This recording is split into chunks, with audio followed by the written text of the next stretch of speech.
living single stuff. So it's okay if I tolerate all this with a man. Because she can't face social problems. That is why she's not, even if she is economically independent. I think it's a psychology of a woman which is stopping her from raising her voice. Yes, a man will be like this. He will drink, he will beat. It's okay, he's a man, he's my man, he will do it. They're accepting it because they feel yes, it's a part of womanhood or patriarchy or whatever you call it. I think it's basically the mindset and the way they're grown. That is where the challenges are coming. You mentioned dependence they have on their husbands. Even in cases where a girl is, she's professionally well settled, she thinks 100 times before going ahead with such a case. And sometimes they have children, they have to think about the future of the children. So there are a lot of social implications. Reason why, in most of our recent awareness programs, we tell the parents, we involve the parents, and we tell them that the values have to be started, taught at home. There's very little what the system can do, the government can do. Unless most of the domestic violence cases, who is the biggest offender? The mother-in-law herself. It's not the husband. Most of the time. It is my personal feel that most of the women fear to come to the police station and talk to the police and put up their problems because they feel that police is never going to support us. So how to remove what she is doing to ensure that fear of reaching out to police is removed from the women's mind? Would that be reminding me? In fact, I forgot to make a mention of the women help desk we have started in each police stations in Hyderabad. We have in all 47 law and order police stations, and in every police station we have trained one woman police constable. She's been given gender sensitivity training, and along with her, the entire staff, the police station staff, they are given gender sensitivity training to be courteous and sensitive to any woman who is coming to the police station. Unfortunately, we are a largely rural setup. India is a male-dominated society. Sorry to say that. No offenses to the men who is here. It will take some time for us to come out of that kind of setup. So what we are trying, police of late there have been so many initiatives, especially after the new government took over. There have been a lot of initiatives to train these men in gender sensitivity and to treat a woman like a woman, to treat her like a victim, not like somebody who is a social outcast. Kaise aa gayi police station? How dare she comes to a police station? So this kind of mentality has to be changed. So we are also taking our own initiatives, but it will take some time. We'll say that. Thank you, ma'am. There's one question for me. We come up with educating the children. Foundation is required in this case. Of late, CID Telangana, under the guidance of another lady officer, a very decorated officer, Ms. Charu Sinha IPS, they have taken a lot of initiatives towards child safety. So as part of this, they have taken the services of a Chennai-based NGO called Tulil, and they have designed a kit. The kit has certain guidelines for parents, for teachers, school management, and for the child himself or herself. In that, they have clearly given some guidelines and safety tips for the kid about good touch, bad touch, about the values. How do you respect your elders? How do you respect your fellow student? It can be a girl, it can be a boy. And how do you safeguard yourself from the perpetrators who are around? So this sort of thing cannot be done solely by the police department. So we need the help of the Department of Women and Child Welfare, and we also take the help of a couple of other departments and also service-minded public. So this has just started. School management to comply with instructions. For example, we have issued notices to all the school managements in Hyderabad limits to set up something called a Child Abuse Monitoring Committee. This is as per the provisions of Juvenile Justice Act. And this committee looks into any issue of abuse. It can be a regular abuse or it can be a severe sexual abuse. So this committee has members from both the Parent Teachers Association, management, and also representatives from the students, senior students. So we hope that things will fall in place and we'll have a better society for the kids. Is the Shiri doing something, reaching out to colleges and corporates, informing about the initiatives that Shiri has taken? Besides that, what has been banners or posters that we see on the roads? Besides that, are you visiting, the team is visiting the office and colleges and updating them? Yeah, absolutely. Every Thursday is only for awareness sessions. And she means, for example, today we go to a hotspot, it can be a bus station. And once the work is over, what do? They immediately board an RTC bus. And whenever the bus stops, they take out the posters, talk to the girls, and the women sitting in that bus. Sometimes they visit these colleges, they go to these junctions. And as soon as there is good amount of crowd, immediately they take out the posters and start talking to them about the initiatives and how they can avail these legal remedies. And going to schools and colleges is part of our job chart. They are given the list of colleges and schools. Every Thursday they have to go, talk to the students, talk to the management, and tell them that this is what we are doing, which is being done. I think, are we done with the question answer session with ma'am? I have one and all that. So I really feel we are very safe now, particularly to.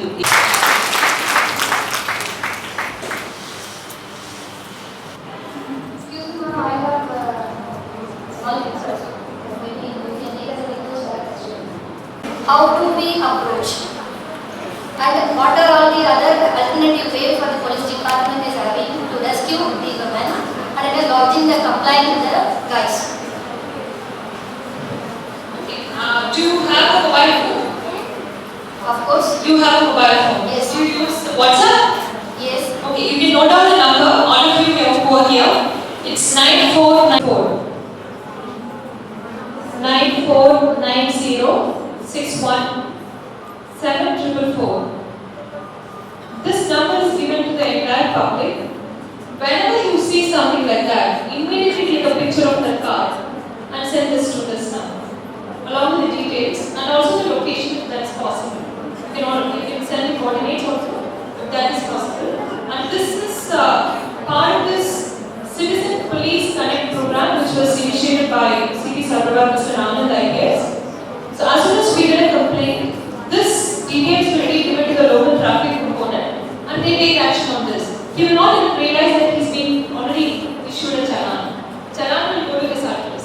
Thank you for the decision. And I have another question. Will the sheeping have the initiation of going and educating the man community as well? Because the man as well.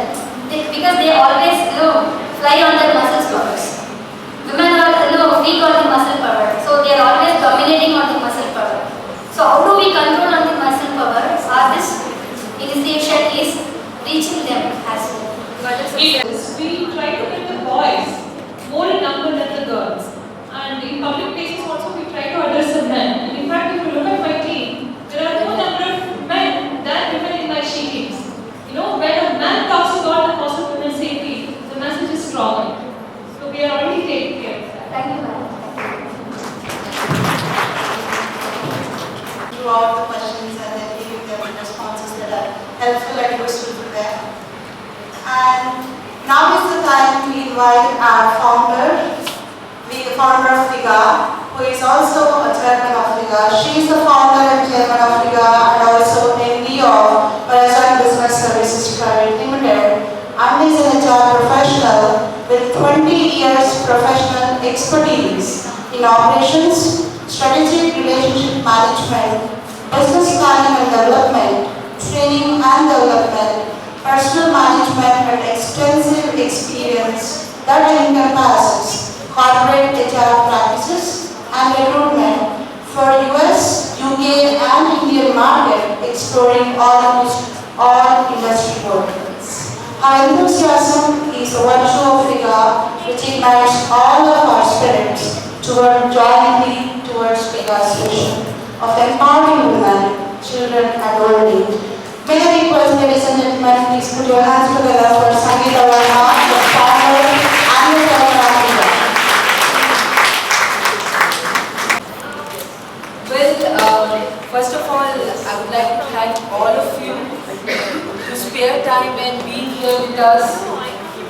Is it audible? With us to celebrate International Women's Day. So wish you all, first of all, happy International Women's Day. I would like to share a few details about Viga, how Viga started, what we are doing and how Viga started, what we are doing and what we are planning to do in the future.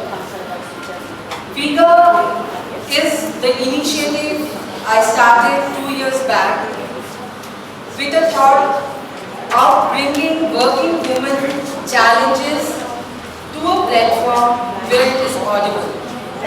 I've been working into corporates for last 20 years now, always gone through a lot of compromises, lot of challenges, and taken backseat and let go the things, not actually coming up and fighting up. I've been talking to a lot of women and they share the similar platform, similar thoughts, similar challenges. We all talk about empowering women, but we never thought about empowering the working women. We feel working women already empowered, but that's not the fact, right? So that's where I thought of creating a platform for working women to come forward, or the ladies getting, or the girls getting into the corporate life, get a platform where they can share their challenges, get guidance from the senior ladies and go ahead and meet their challenges perfectly. So Viga initially started as an online forum 2 years back, and 1.5 years back we started our Hyderabad chapter just with 4 to 5 ladies, and today we have an official platform where we have a board team and we have 60 members associated with us in 1.5 years time, and online around 1,200 women across the country who are part of Viga initiatives and sharing their views with us. This program, why we choose International Women's Day, the reason only was we have been hearing about a lot of cases in last 1.5 years about the women teasing and rape cases and all. And we have seen a lot of things keep coming in the newspapers and channels about police team been initiating a lot of programs to support the women. But hardly any of us are actually aware where to reach and whom to reach.